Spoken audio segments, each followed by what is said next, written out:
que é a razão para algumas pessoas encarnadas lembrarem-se de algumas partes de vidas passadas e qual é que é a razão para haverem regressões de memória como uma terapia? Sim. Excelente. Nós não nos lembramos. Excelente questão. A questão da regressão de memória, sendo ela uma técnica usada, não é? Que de preferência deverá ser usada pelos especialistas dentro da área da psicologia ou da medicina, não é? Que usem essa técnica de forma construtiva, não é? Elevada, para nos ajudar, digamos assim, a resolver uma série de bloqueios que nós temos. Então, ela será válida dentro de determinados parâmetros. Para resolver determinado tipo de fobias que trazemos do nosso passado, em que a regressão, sendo bem usada de uma forma ética, pode ser útil nesse aspecto. Mas não usada de uma forma leviana ou com o aspecto apenas de querer que a pessoa recorra aos aspectos, não, à técnica da regressão ou por curiosidades.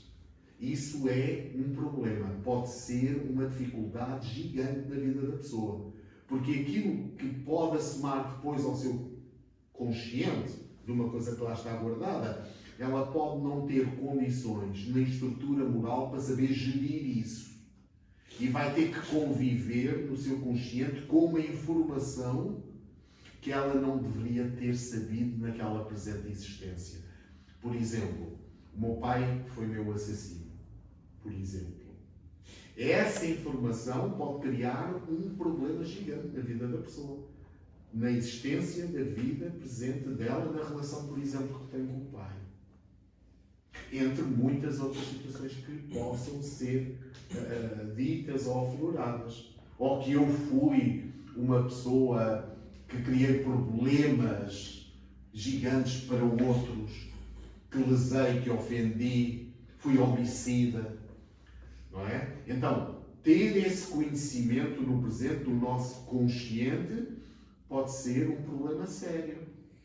E há pessoas que, ao recorrerem à regressão de memória pela via da curiosidade, depois não sabem lidar psiquicamente, psicologicamente com essa situação. Entendes? Então nós temos que ter critério, porque pode ser uma excelente técnica, mas sem moral, sem ética, pode gerar uma situação gravosa na nossa vida.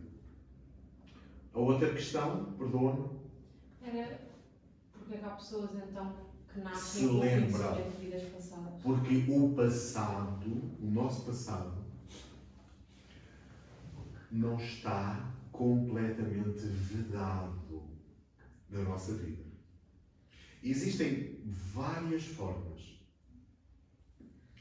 às vezes que podem, ou experiências que nós possamos ter de uma forma inusitada, espontânea,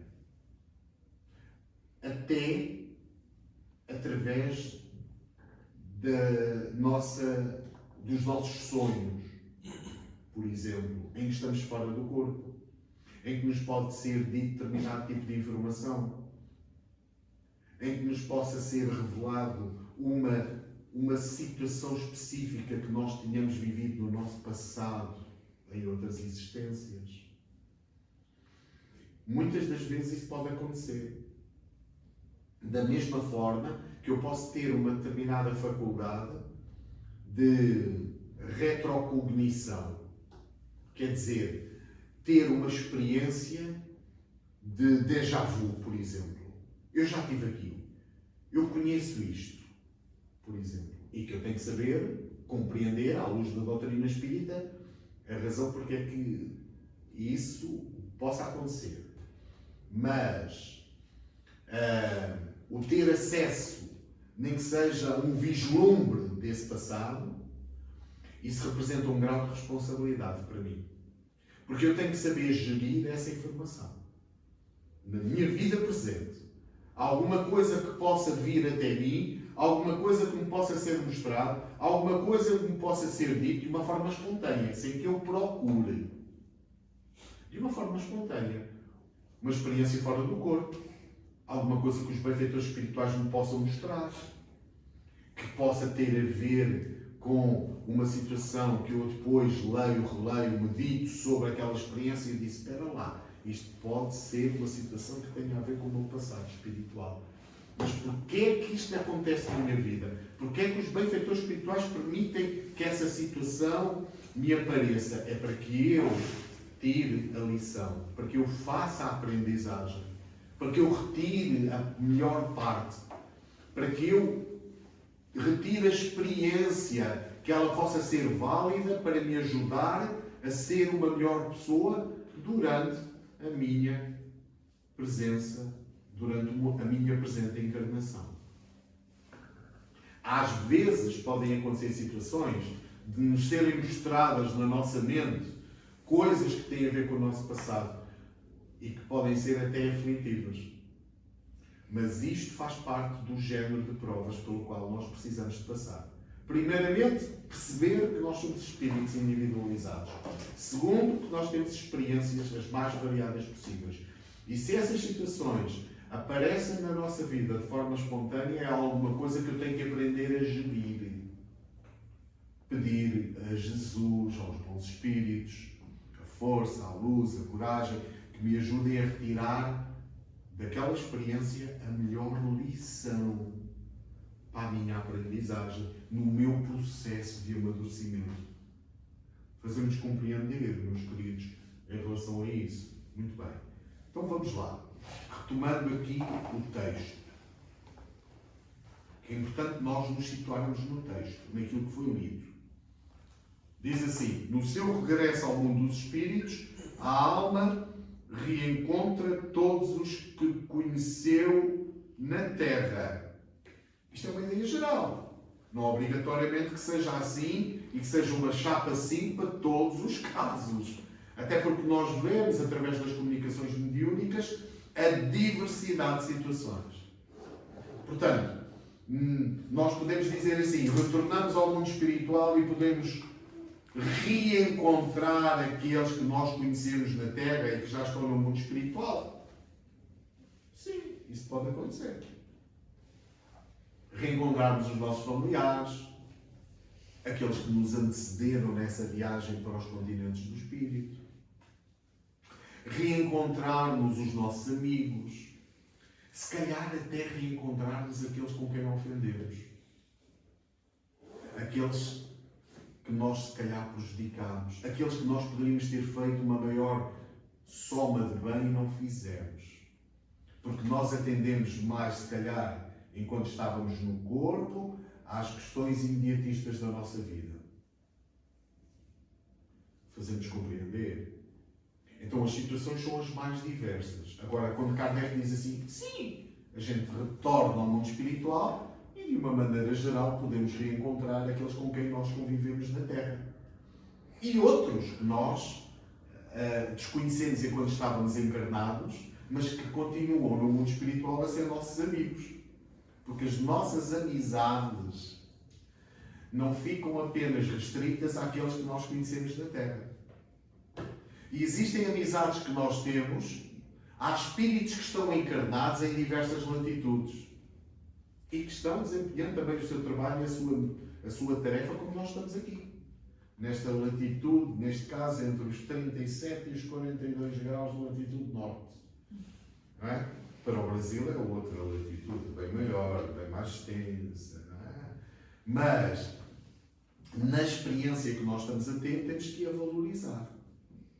Compreendemos? Portanto, temos muitos amigos da vida espiritual, que nos seguem, que nos ajudam, que nos acompanham, que nos conhecem, não é? Muitas das vezes nós encontramos com eles quando estamos temporariamente ausentes do corpo, pelo fenómeno do sono, em que nos reencontramos com essas almas queridas, mas também podemos encontrar os nossos desafetos.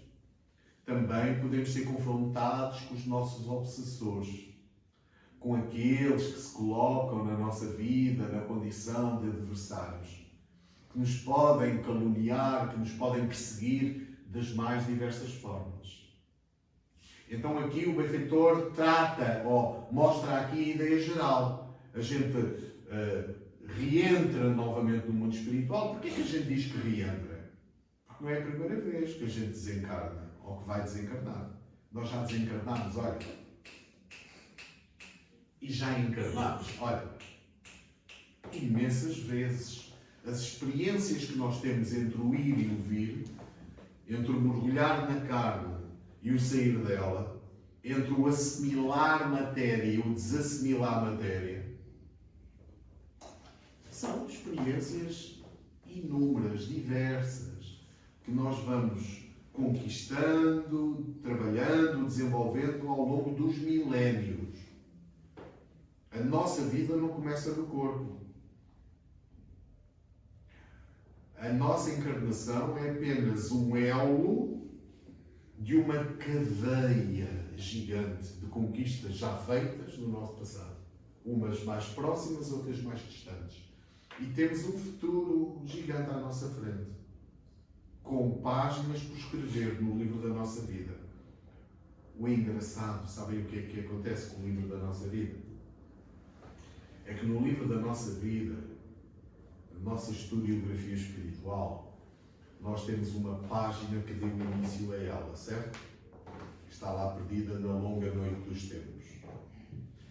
Mas temos um número infinito de páginas por escrever, porque nós jamais perderemos a nossa individualidade. Nós jamais deixaremos de ser espíritos individualmente individualizados. A nossa individualidade permanecerá sempre, dizem os benfeitores, aí no Livro dos Espíritos.